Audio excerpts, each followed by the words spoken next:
आप लोगों ने सबने देखा होगा, वॉइस फॉर डेमोक्रेसी करके एक संस्था है, एक शायद समूह है विशेषज्ञों का, जिन्होंने जो अभी हाल में लोकसभा के चुनाव खत्म हुए उस पर जो वोट पड़े थे और वोट कितने की गिनती हुई, अलग अलग फेजेस में कितना पड़ा, बाद में इलेक्शन कमीशन ने क्या अनाउंस किया, उसका एक बड़े गहन रूप से उन्होंने अध्ययन किया है। और उसमें कुछ ऐसी बातें निकल कर आती हैं कि जो कोई भी आदमी चाहे तो उसको हम लोग इग्नोर नहीं कर सकते हैं। मुख्यतः जो बात वो निकाल कर लाए, जो सबसे बड़ा प्रश्न आता है कि जितना उन्होंने शुरू में हर फेज में जितना अनाउंस किया, जो शाम को 7 सवा 7 बजे का उनका आता है अनाउंसमेंट, उसके और जो आखिरी फेज में जो फाइनल उन्होंने आंकड़े दिए, उसके बीच में करीबन किसी फेज में 4%, किसी फेज पे 6%, किसी फेज में 8% तक का अंतर है। और मैं एक जो प्रश्न अपने आप से पूछता हूं और आपसे भी पूछता हूं, जहां से मैं इस रिपोर्ट के विश्लेषण की शुरुआत करूंगा, आप लोगों ने भी देखा होगा कि जब इलेक्शन के सर्वे होते हैं तो प्लस माइनस 1%, 1.5% लोग कहते हैं कि अगर इतना अंतर है तो वो वैलिड सर्वे है, उससे ऊपर अगर अंतर जाता है तो इनवैलिड सर्वे हो जाता है या फर्जी सर्वे माना जाता है। अगर उस हिसाब से देखें और हम देखें कि कहे हुए आंकड़े और आखिरी आंकड़ों के बीच में अगर 6% का अंतर है राष्ट्रीय स्तर पर, तो यही तर्क अगर हम आगे उड़ाएं तो क्या सही में ये नतीजे सही थे या नहीं थे, ये अपने में एक सवाल बनता है। इन्होंने जो विश्लेषण किया है उसमें कुछ बातों पर मैं आपका ध्यान आकर्षित करूंगा और फिर देखूंगा कि कुल मिलाकर करीबन 5 करोड़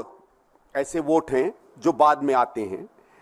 और इसका जब भी इलेक्शन कमीशन से पूछा गया है तो वो ये कहते हैं कि साहब हमने 7 बजे, सवा 7 बजे, 7:30 बजे जो आंकड़े दिए थे वो प्राथमिक रूप से एकदम सही नहीं थे, अंदाजा था, और उसके कुछ समय बाद जब फाइनल हो जाता है वो हमने पब्लिश किए। ये दूसरी बात है कि पहले फेज में 11 दिन बाद, दूसरे फेज में 6 दिन बाद और बाकी के फेजेस में 4-4, 5-5 दिन बाद इन्होंने अपने फाइनल आंकड़े दिए। ये तब है जब कस्में खाई जाती हैं कि ईवीएम से बेहतर कोई तरीका नहीं है, ईवीएम से हर चीज पता चल जाती है। और क्योंकि मैं ईवीएम पे कई चुनाव लड़ा चुका हूं, खुद चुनाव लड़ चुका हूं, मैं 2 बातें ईवीएम की आपको स्पष्ट करता हूं कि ईवीएम से जब वोटिंग चालू होती है तो कोई भी बूथ हो, कहीं भी हो, हर 1.5 या 2 घंटे में उन्हें इलेक्ट्रॉनिक तरीके से इलेक्शन कमीशन को उस बूथ पर उस समय तक कितने वोट पड़े हैं ये भेजना पड़ता है। ये शायद आप लोगों ने भी इलेक्शन कवर किया होगा कि भाई 8 बजे तक की इतनी पोलिंग हुई, 10 बजे तक की इतनी पोलिंग हुई, 12 बजे तक की इतनी पोलिंग हुई। और अगर 7 बजे तक की पोलिंग एक स्तर तक आ जाती है और अगर हम 60-65% के करीबन माने अमूमन वोट पड़ता है और 6% का अंतर है, तो ये तो मैं बात मान नहीं सकता कि 7 बजे के बाद 10% वोट पड़ा, मतलब वोट पड़ने का 10% वोट पड़ा और तब ये आंकड़ा इतना पड़ा। तो अपने में ये आंकड़ा भी एक संदेह की स्थिति पैदा करता है। और विशेषकर ये तब और भी ज्यादा सवाल बन जाता है जब हम राज्यों के स्तर पर देखें। जैसे अगर आप देखें तो आपको पता चलेगा कि आंध्र प्रदेश में ये नंबर 12.5% है। अब 12.5% वोट कहां से बढ़ गया, ये बड़ी अपने में अचंभे की बात है। उसी तरीके से 12.5% उड़ीसा में वोट बढ़ जाता है। अब ये कोइंसिडेंस है कि आंध्र प्रदेश में, उड़ीसा में भारतीय जनता पार्टी और उसके गठबंधन ने अच्छा किया, अब ये महज कोइंसिडेंस है कि नहीं, ये बात भी आप लोगों के ऊपर मैं छोड़ देता हूं। तो एक तो बात ये सिद्ध हो जाती है कि इन आंकड़ों में अंतर है, जबकि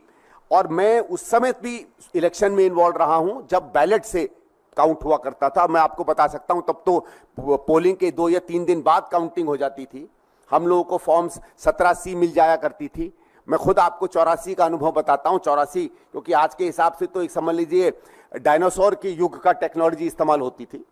हमारे यहाँ पोलिंग हुई, 3 दिन बाद काउंटिंग हुई, अगले दिन उसके 2 दिन बाद जब हम लोगों ने काउंटिंग एजेंट्स को फॉर्म दिए तो हमारे पास पूरा नंबर था, कितनी वोटिंग पड़ गई, कितना उसका वोट था। उस समय खैर ईवीएम मशीन का नंबर नहीं होता था। और जब काउंटिंग से हम लोगों ने रिलेट किया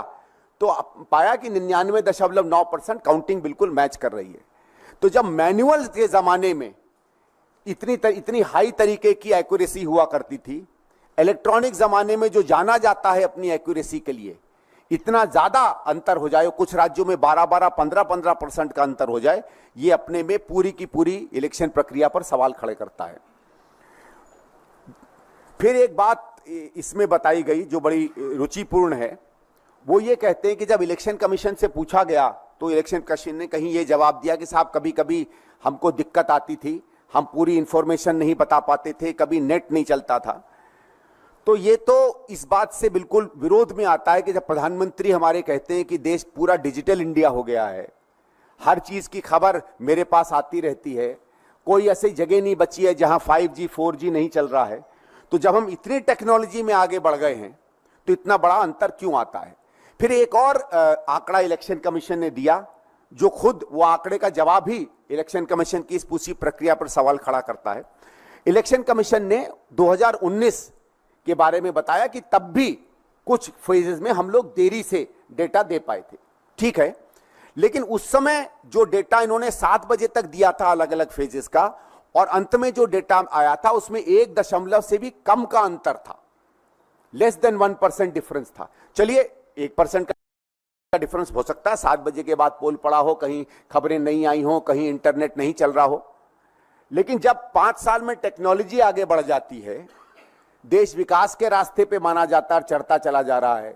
हम पहले गुरु थे अब विश्व गुरु हो गए हैं, तब 1% से 6% हम लोग और नीचे गिर जाते हैं। ये सवाल न केवल इलेक्शन कमीशन पे पड़ता है बल्कि पूरी प्रक्रिया पे पड़ता है। और दुर्भाग्य की बात यह है कि इलेक्शन कमीशन ने बार बार जब उनको इन आंकड़ों को उनके सामने रखा गया तो उन्होंने इस बात को ठीक नहीं माना कि वो किसी भी तरह इसमें कोई जवाबदेही बनाए। ठीक है, वो संवैधानिक संस्था है, लेकिन जब संवैधानिक संस्था के काम इस देश की जमहूरियत और लोकतंत्र पर सीधा सीधा असर करते हैं और लोगों के अंतर में ये बड़ा सवाल आता है, तो मुझे लगता है इलेक्शन कमीशन की ये जिम्मेवारी बनती है कि इस पर वो अपनी बात या अपना पक्ष रखें। फिर इसी वोट फॉर डेमोक्रेसी ने एक बड़े इंटरेस्टिंग आंकड़े को सामने रखा। उन्होंने तमाम कॉन्स्टिट्यूंसियों में देखा कि क्या वोट का जीतने का या हारने का अंतर था, और उन्होंने देखा कि 89 ऐसी कॉन्स्टिट्यूंसीज हैं जिसमें अगर ये वोट परसेंटेज बढ़ा नहीं होता तो वोट परसेंटेज जो बढ़ा है और भारतीय जनता पार्टी के जीतने के बीच में जो अंतर है उसकी प्रतिद्वंदी नंबर 2 की पार्टी से, वो उससे ज्यादा पड़ता है। यानी अगर ये माने कि पूरी की पूरी ये जो वोट बढ़े थे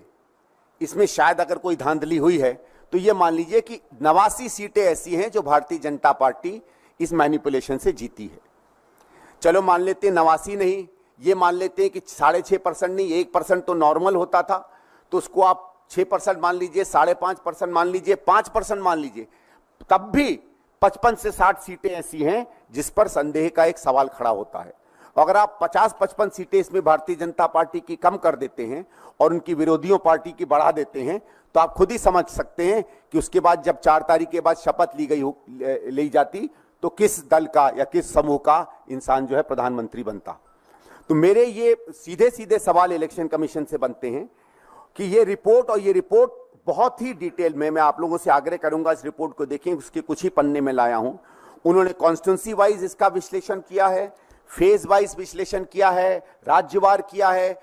पार्लियामेंट्री सीट वाइज किया है, और दिखाया है कितने कितने अंतर से कौन कौन जीता और कहां कहां ये जो वोट परसेंटेज बढ़े हैं। और जैसे मैंने कहा, यह भी रुचिपूर्ण बात है कि कुछ ऐसे राज्यों में जहां कम से कम विपक्ष के या उन लोगों के जो भारतीय जनता पार्टी को तीखी नजर से या आलोचना की नजर से देखते थे, हमारे हिसाब से जिन राज्यों में भारतीय जनता पार्टी या उनके अलायंस को अच्छा नहीं करना चाहिए था या जिनमें उन्होंने उम्मीद से ज्यादा अच्छा किया, वो सब ऐसे राज्य हैं जहां इस तरीके की हेराफेरी सबसे ज्यादा पाई गई है। उसमें महाराष्ट्र है, उसमें आंध्र प्रदेश है, उसमें उड़ीसा है, उसमें बिहार है, और उसमें कुछ बाकी राज्य हैं जो इस तरह में आते हैं। तो हम भारतीय राष्ट्रीय कांग्रेस की तरफ से ये आग्रह करेंगे, अनुरोध करेंगे इलेक्शन कमीशन से कि इस रिपोर्ट को वो गंभीरता से लें। ये उसकी अपनी अकाउंटेबिलिटी का प्रश्न है, उसकी अपनी जवाबदेही का प्रश्न है, उसकी अपनी इमेज का प्रश्न है।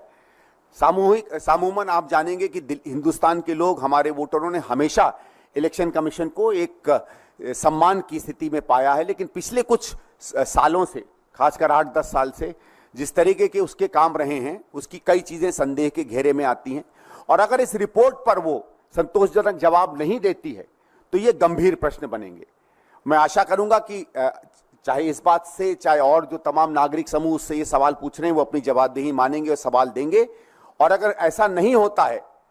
तो हमारी पार्टी इस बात पर सोच रही है कि क्या इसको हम किसी न किसी और स्तर पर या बड़े स्तर पर ले जाकर इस पर कोशिश करें कि क्या इस पर इंक्वायरी हो सकती है या इलेक्शन कमीशन पर हम प्रभाव डलवाएं। Thank you.